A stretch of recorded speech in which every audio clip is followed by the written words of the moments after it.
السلام عليكم ورحمة الله تعالى وبركاته.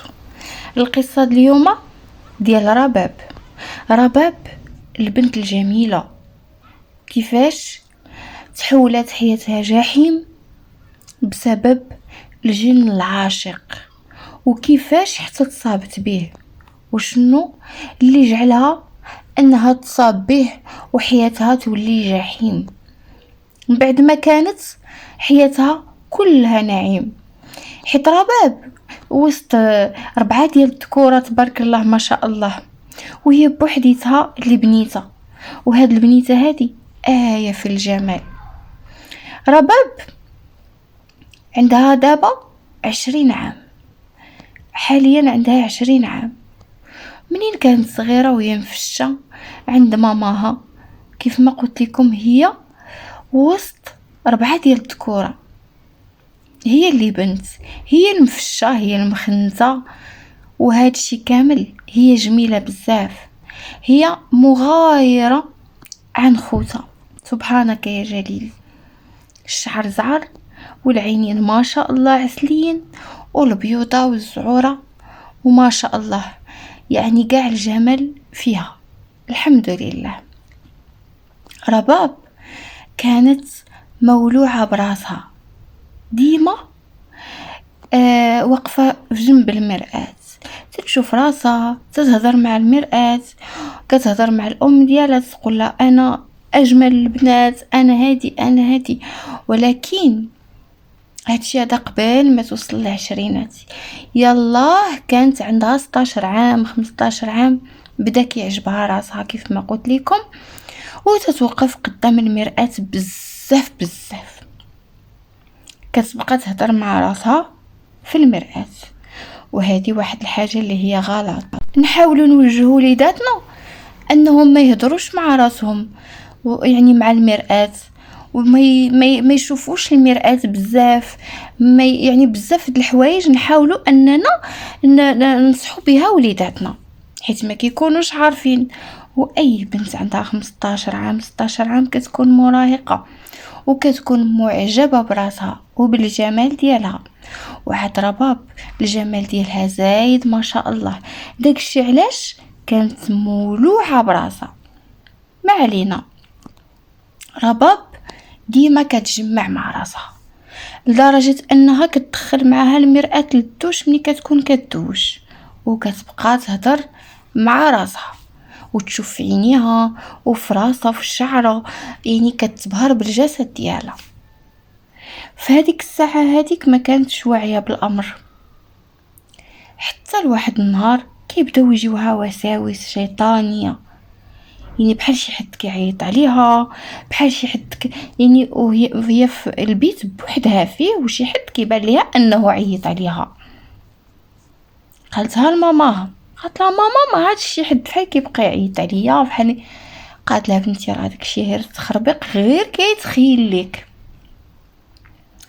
أرنا البنت ما تتصليش، طبعا الجن غيلعب عليها في هاد اللحظة هادي، حيت هي بعيدة على طريق الله سبحانه وتعالى، دغيا غادي يحاول انه يتلبس بها.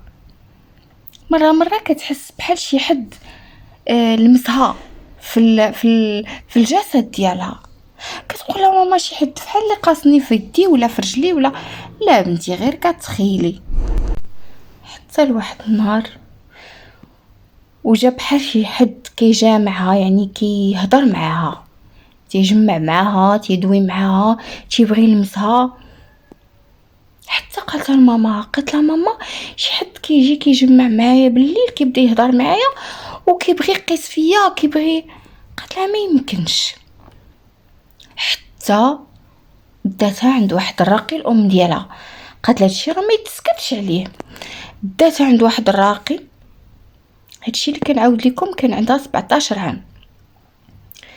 رقاها، يعني بدا كيقرا عليها البنت، يعني بحال شكل نقولوا صافي، يعني طاحت، هضرات شكون هادي. بدا كيهضر معاه، كيقول ليه انا عجباتني، ماشي شغلك، انا كانت كتجمع معايا بزاف، كانت كتجمع في الطواليت بوحدها، في الحمام هادي كنت انا يعني السباق انني نجمع معها، لقيتها بوحديتها بغيت نونسها مع شني المهم كتعرفوا ان بعد المره الجن تيكون كذاب كل مره وكيفاش. اهم حاجه عندنا كيفاش غادي يخرج هاد الشيء من الجسد ديال هاد البنت. مستحيل الا ما كانتش العزيمه والاراده ان هاد الشيء هذا يخرج من جسد هاد البنت هذه. كيقول لي انا ما غاديش نخرج منها، انا تنبغيها، انا بغيتها وتبهرت بها وتبهرت بالجسد ديالها وتبهرت بالجمال ديالها، انا غادي نتزوج بها. مهم هادشي على فم رباب، تيتقال على الفم ديال رباب.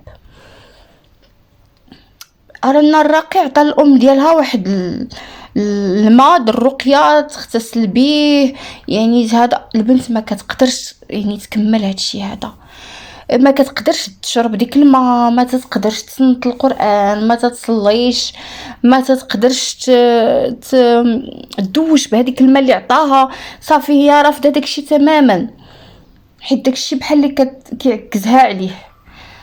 رانا واحد النهار كانوا كيجمعوا في واحد هكا في واحد الجريده في واحد الباركيه، والام ديالها هي واحد السيده وعاودت لها على المشكل ديالها، قالت لها كاينه واحد الراقيه مرا كاين مشات، قالت لها وري اعطيني العنوان ديالها، مشات لعندها قالت لها راه ما غادي يبقى عند بنتك والو.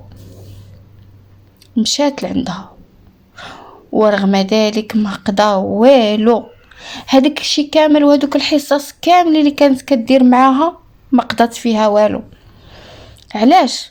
راه باب ما كتقدرش تصنت للقران، ما كتقدرش تسمع للقران، يعني وشي حد اللي ما يسمعش للقران راه داك الشيء متلبس فيه بزاف يعني مالك له الجسد ديالو مزيان.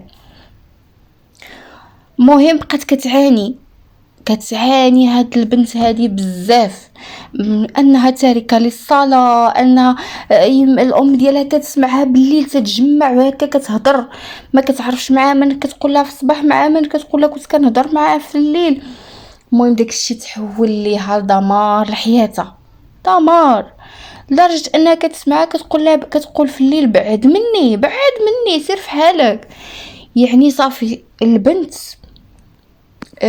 وصلت ل 18 عام وهي على هاد الحاله هادي، والام ديالها تتشوف ان البنت ماشي وتدمر، ماشي وتاركه للصلاه، ماشي وحياتها واقفه.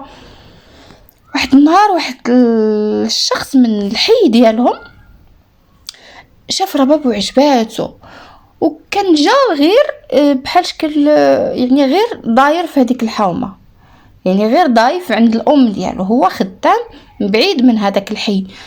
مشات الام قالت بغيتك تقدمي لي لذاك البنت وداكشي، شوفي لينا الجاره راه بغيت بنتها وهذا مشات حتى كتفاجأ بالرفض، يعني رفض نهائي، ما شافتو ما عرفاتو، ما انا ما بغيتش نتزوج، ما بغيتش راجل، انا ما بغيتش راجل في حياتي، ما بغاش نتزوج. علاش ما بغيتش؟ يعني كتقول لهم بواحد الشده انا ما باغاش، هي شوفيه ما بغيتش حتى نشوفو.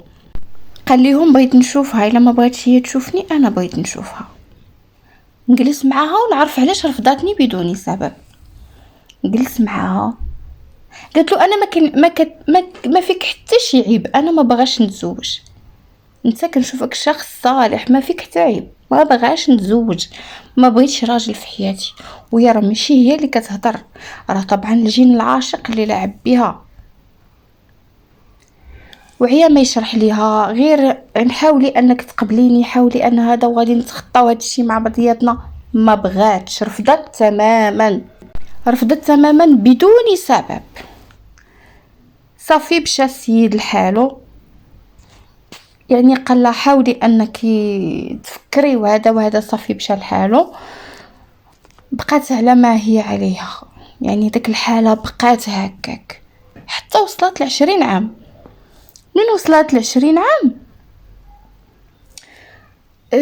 صافي داكشي باقي داك الوساوس الشيطانيه، باقي داك المس لعب عليها، باقي انه تيحاورها بالليل، تيهضر معاها، يعني تيبقى يقول لها، يعني في الصباح تصبح تتعاود الام ديالها تتقول لها يعني راه هضر معايا هكا، يعني تيجلس قباتها ويهضر معاها ويجمع معاها. صافي يعني ملك لها الجسد ديالها والعقل ديالها، اثر عليها بصفه نهائيه. ماتت الام ديالها، ماتت مسكينه، جاها مرض على غفله وماتت الام ديالها، ماتت وبقات رابا بوحديتها مع خوتها بوحدها. عندنا الله سبحانه وتعالى كاملين، ولكن الام شي حاجه، بخصوص اللي كانت شاده بيديها. ماتت الام ديالها، بقات بوحدها على داك الحال هذيك، تاركه للصلاه.